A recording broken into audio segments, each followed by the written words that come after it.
Siblings of narcissists. Psychopaths or sociopaths. What's your experience? My brother was diagnosed with NPD at 16. He's never had empathy. Children learn empathy at some point. But it was like he never reached that developmental stage. He was unconcerned when people got hurt. He hit and bullied others in school to get what he wanted. Doctors, therapists, medication. Nothing made a difference. And it's not like there was some kind of trauma or a reason for his behavior. It's like he was just born wrong. When he was 10 he started taking and dealing dogs. As a dog runner for some older teens, you can't be prosecuted under 14 in Germany. My parents called our version of CPS for help. He got more therapy, some inpatient stays and his own social worker. He stole my dad's car when he was 12 and got picked up by the cops. He got his first charges at 14, dogs and assault. My parents were at their wits' end and agreed to have him placed in a group home for troubled teens for a year. He was kicked out shortly before the year was up. He came home and seemed to recognize in a clinical, detached kind of way that he couldn't go on like this without ending up in prison. He was about 15. He started being less violent.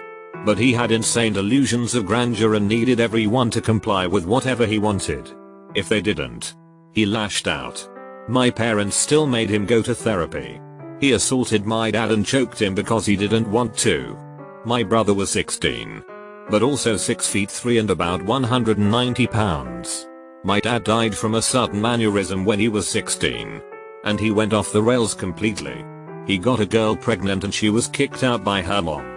My mom took her in. The girl was not a bad person. Just had some issues. So it wasn't that surprising that she'd date my brother, who could be charming if his situation demanded it.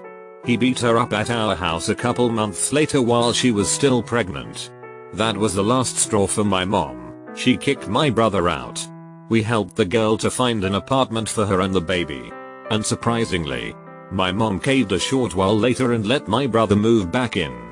He seemed to think he was the head of the household. My parents never married. So my father's modest possessions went to me and my brother instead of my mom.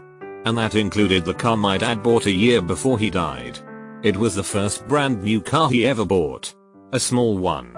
But he was proud of it. My brother made my mom sell it so he could get his half of the money. It wasn't even an expensive one. And my mom was devastated to lose my dead dad's little car. I was 20 then. My brother was 17.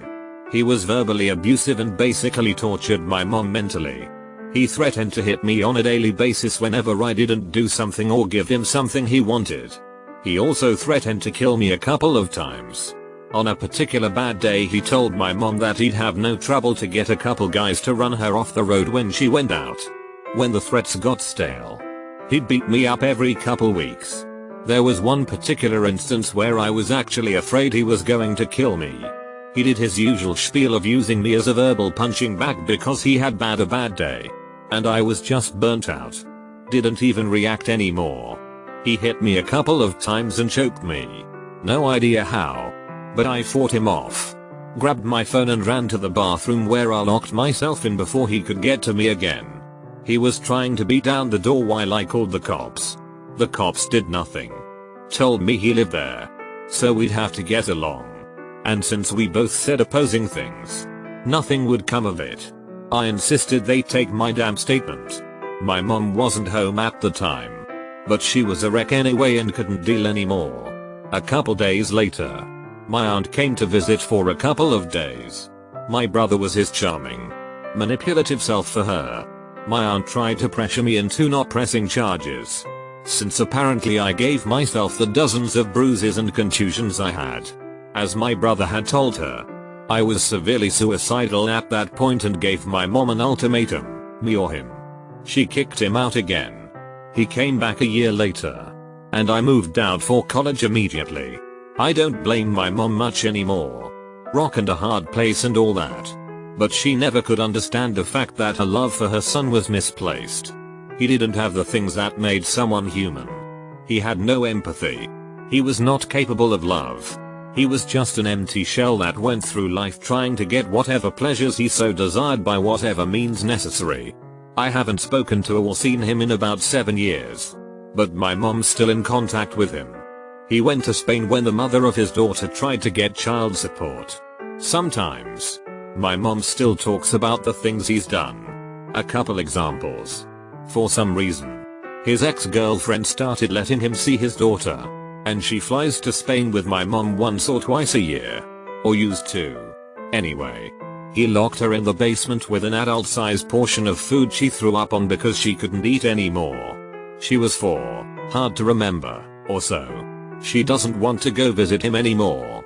He married a girl in Spain and had another kid. And he now makes a living as a realtor. From what I've heard, he still thinks he's God's gift to mankind. I don't think I'd even go to his funeral if he died. My daughter was hit by a drunk driver when she was 12 and nearly died. She was in a coma for 2 weeks and I was there all day every day. Except to go home to shower and change. My sister decided that when I was at the hospital was the perfect time for her and her doggy girlfriend to jimmy the sliding door off the track. Break in and steal everything she could find: jewelry, my camera, and yes, my daughter's piggy bank. She stole the piggy bank from a comatose kid. The sooner you can put distance between yourself and them, the better. My half-sister was 19 years old when I was born. Flipped Hirsch and told our mom that she was too old to be having kids and that she should put me up for adoption. That started our relationship, where she was vocal about not liking me. When our mom got terminal cancer and she made me medical proxy, because I was the only kid at home and was already a caretaker. Half-sister protested and said it should be her because she's eldest. She managed to make things about her and not our mom, who was fighting stage 4 cancer. When I gave the order, as per mom's verbal and written wishes, to disconnect life support, half-sis said I killed mom to inherit stuff that was already mine. Haven't spoken to her in a decade and I plan on keeping it that way. My sister has never been diagnosed with narcissism or a personality disorder other than OCD. But when we were younger she often enjoyed telling people before I met them that I had a difficult relationship with the truth so that they wouldn't want to be around me. I had the reputation of a liar and no friends for most of my preteen years. And she was popular in our homeschool group until she left and got into high school. After she left, I still didn't have friends. But neither did she. And she blamed me for it during her frequent temper tantrums. She would throw things, scream, cry, and threaten me with kitchen knives on a pretty regular basis. All of a sudden, the year that I turned 17 and she turned 21, the tantrums stopped and she got engaged. He moved in with us. The tantrums started again. And for once I wasn't the target. The worst fight they had happened when she caught him looking at a photo of a bikini model. She hit him full force with an open palm. And when our mum saw, she threatened to kick her out if she hit him again. They got married, moved out, and divorced within a year of him enlisting in the army. It's interesting really. My mom died recently. When I called my sister to come down the day before she died, she said I thought she was going to die today. I'm not disappointed. But I can't keep missing work. The next day I called her to come to the hospital again as the doctor, and I made the decision to take her off the ventilator. On the phone she said, well, can we pull out the tube as soon as I get there because I have plans tonight. She also proceeded to ask me for rent money that day, as I also live with her. The things they say and don't realize how messed up it is really baffling. When she threw a cup of hot tea at my face because I refused to show her something on the computer. Or the time when she yelled at me for over an hour because I was really sick and had thrown up all over the bathroom sink. The same bathroom she had just cleaned. I stopped speaking with her over 7 years ago.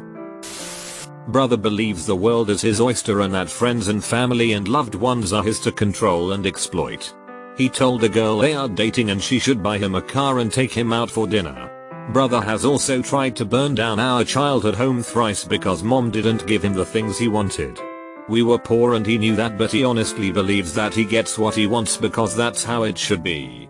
He also tried to sell my car. He still hounds me for the money he should have gotten if he sold it. Every story was progressively worse than the last. Holy crap.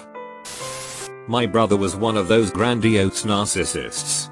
A typical example of his everyday behavior was the time he purchased a can of an uncommon brand of cola and then bragged for days about it as though he had discovered the cure for cancer or something, all because it wasn't Pepsi or Coke. Those were for common people. My mom would hang on his every word. She pretty much lived vicariously through him. And he could do no wrong in her eyes. He could act like a jerk towards me and she would make excuses for him. No matter how awful it was. However, once when he didn't like the birthday gift I have him, she acted like I had committed a crime. Our parents were really against dogs. However, when my brother decided to grow marijuana in our house, our mom was enthusiastically supportive of it. However, a few years later when I smoked pot and my parents found out, well, suddenly I was the one who ruined Christmas for the family. My brother was living 3,000 kilometers away when she became gravely ill. I phoned him and told him he needed to get out here pronto if he wanted to say goodbye. The best he could manage was to come out a week later. She hung on for that week waiting for him to show up. When I would visit her at the hospital and say, "I'm here mom," she would respond with, "I want your brother." She instructed the hospital staff to not tell me anything. So when I would ask how she was doing, I would get a "that's private confidential information" type of response. Meanwhile, my brother would phone the hospital daily and they would tell him everything about her care, from the medications she was on, her blood work levels, her treatment options. It was pretty much palliative by that point. And all that. I could not even get a "she slept well last night" from the nurses, but he could tell me her blood oxygen levels from 3,000 kilometers away. Every day that I talked to him I would ask him if could not come out sooner. But he could never get away from work. Even though he was one of the highest ranking people at his job. I took care of the house while she was in the hospital. I cleaned up all the diarrhea. Did her laundry. Took care of the bills, but wasn't a welcome visitor to her bedside. When he finally did show up, he visited her for a short while. Then said, "Let's go for lunch" to me. She passed away as soon as we stepped out of the hospital. She hung on just to hear him say hello. When I was 10. My mom put a lock on my door because my brother started threatening to kill me and my mom in the night. When I was 14. He fixated on my mom and threatened to burn down our house, shoot my whole family, and steal all the valuables and drive away. That same year. He was 17. He took our car and ran away from home for 2 weeks. We ended up calling the police on him. When he came home, the police decided that it would be best if he lived somewhere else, so he did. As we were cleaning out his room, we found hundreds of knives, a handgun, lighter fluid, gasoline and lighters. Lived an entire lifetime not being aware that it isn't normal to run to your bedroom and hide when dad gets home. That it isn't normal to be scared of your parents' reactions to, well, anything. Becoming a mom and having little kids that I just looked at and knew I could never beat them up for picking a flower, or shame them for not knowing how to hang a shelf, or throw grubs at them if they come outside, or throw potato salad at them if they say they don't want any.